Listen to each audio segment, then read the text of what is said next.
A Miami police gang unit was working a joint operation with federal authorities last night at Miami Avenue and 75th Street. Police focused in on one car, but after that, nobody can tell us. We left out the club, went to his car. We get a few blocks up to the street. I don't know, I say about like 3 to 4 blocks from the club. And all of a sudden, just police surrounding us. In early 2011, Kareem Williams was with his cousin Travis McNeil at the Take One Lounge, a popular strip club in Little Haiti. A federal gang task force was surveilling the location and followed Williams and McNeil out of the parking lot. The driver, McNeil, was intoxicated. DUI guys, he's rolling all over the place. 2 unmarked police cars surrounded them at a red light. Guys, we're top of Miami and 75, Miami and 75. We got an officer involved shooting. We have a black belt down at Miami and 75. Within minutes, Williams was handcuffed and pleading for his life. He was bleeding from 2 gunshot wounds. His cousin sitting next to him was dead. Both had been shot by Miami police officer Reynaldo Goyas. I was letting him know that I know I felt something hit my stomach, and I was telling him, "Oh, cuz, I'm hurt." But all the while, he was gone. I am so sorry for the loss of your son, Travis. My cousin Travis, he was a good dude, and I miss him very much. I love him. This is your cousin Larry. Travis McNeil left behind 2 children and a tight-knit community in Miami's Overtown neighborhood. My life changed a lot since that incident. I'm not the same. Officer Reynaldo Goyas was fired after an internal investigation led by 4 senior officers ruled the shooting was unjustified. Goyas appealed the chief's decision through a process common to police departments nationwide known as arbitration. Less than 2 years later, a sole arbitrator overturned his termination, ordering the chief to bring Goyas back on the force. Across the country, officers fired for misconduct are being rehired despite the objections of those running the departments.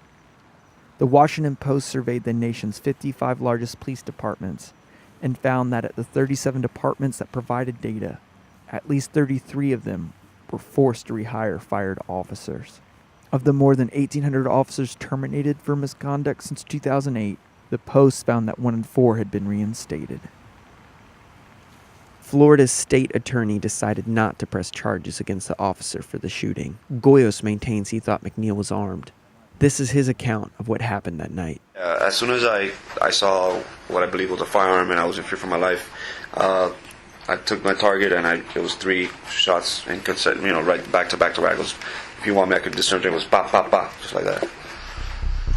But an investigation of that night's shooting does not support Goyas' account. Police found 2 black cell phones on the driver's side of the car.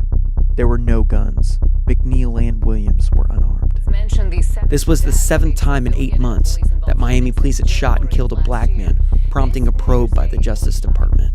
Rudolfo Yanez led the department's internal investigation of the McNeil shooting. He is now Miami's police chief. When we looked at the facts of the case, the physical evidence versus Officer Goyas' statement, his statement was not consistent with the physical evidence. And so that's why that shooting was ruled not justified. Goyas appealed the city's decision, sending the dispute to an arbitration. Over 4 days, an arbitrator listened to both sides present their arguments. He then ruled the city did not have just cause to fire the officer. From our perspective as the employer, many of those rulings are concerning because in our estimation, they're not really consistent with what we believe the facts were.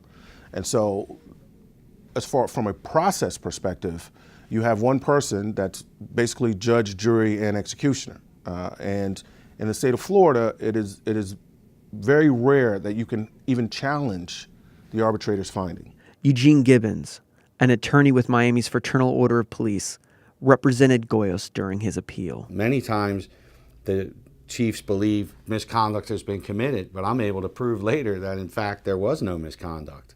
And the Goyas case in Miami is exactly that case.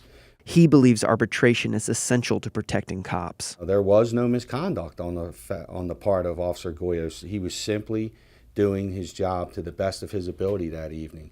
And the chief, it's my opinion, that he terminated him based on the push from the community.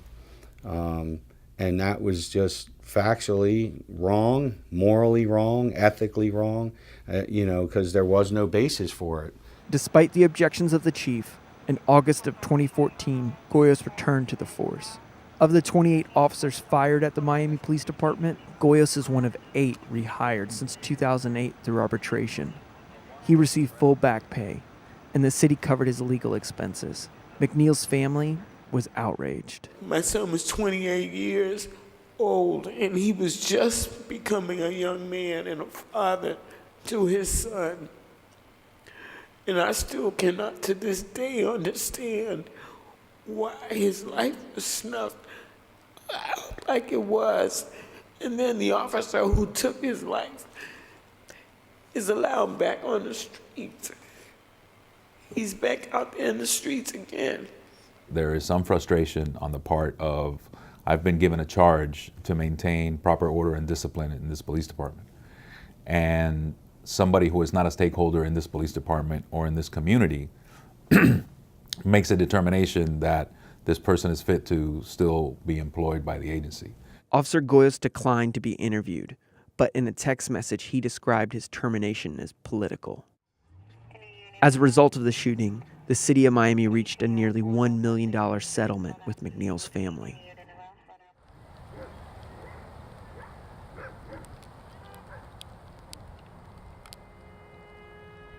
And it's sad how, that situation happened. Like, he getting off and, got his job back like he was rewarded. That's something tough to live with. It's a sad feeling, you just feel down, like, why? Why? You would like answers, but I have no answers yet.